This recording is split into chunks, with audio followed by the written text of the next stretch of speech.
ఎవరి లెక్క వారిది ఇప్పటి వరకు చూసినట్టే. డబుల్ డిజిట్ మార్క్ అంటే మాకే అని 3 పార్టీల ధీమా. 13 సీట్లు పక్కా అంటున్న కాంగ్రెస్, 12 సీట్లలో గెలుస్తామని బీజేపీ, 12 నుంచి 14 సీట్లు సాధిస్తామంటున్న బీఆర్ఎస్. మనం చెప్పుకున్నట్టు ఇదే మనం ఆ స్ట్రాటజీ మనం చెప్పినటువంటి నేపథ్యం ఉంది. కాంగ్రెస్ పార్టీకి 5 సీట్లు అయితే కన్ఫామ్ ఉన్నటువంటి సీట్లు ఉన్నాయి. మిగిలిన 7 నుంచి 8 స్థానాల్లో టఫ్ ఫైట్ ఉంది. ఈ దాంట్లో ఎన్ని వస్తాయో దాన్ని బట్టే వాళ్ళకు ఉన్నటువంటి ఈ ఫిగర్ అనమాట.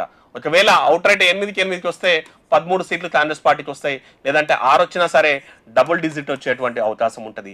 కానీ ఈ 7-8 సీట్లు అయితే టఫ్ ఉంది. ఇక బీజేపీ కూడా వాళ్ళకు అవుట్ రైట్ వచ్చేటువంటి సీట్లు అయితే 3 నుంచి 4 ఉన్నాయి. మిగిలిన స్థానాల్లో 7 నుంచి 8 ఈ రెండింటి మధ్య టఫ్ ఫైట్ ఉంది. మరి ఈడ వీళ్ళకి వచ్చే దాన్ని బట్టే వీళ్ళ ఫిగర్ డిపెండ్ అయి ఉంటుంది.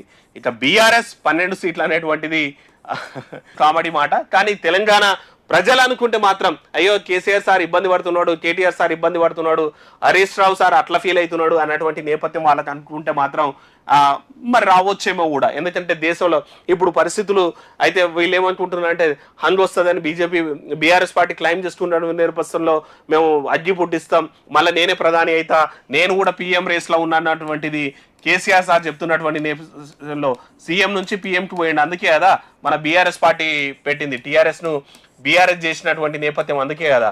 సో మరి ఇప్పుడు నేను కూడా పీఎం రేస్లో ఉన్నాడు, అవన్నీ కూడా తెలంగాణ ప్రజలు నమ్మితే మరి వస్తేమో 12 కూడా కేసీఆర్ సార్కి. ఇప్పటికైతే అదైతే కామెడీ అంటే ఇంట్లో నమ్మాలనేది తెలంగాణ ప్రజలకే తెలుసు. కాబట్టి ఇది ఓవరాల్గా జరుగుతున్నటువంటి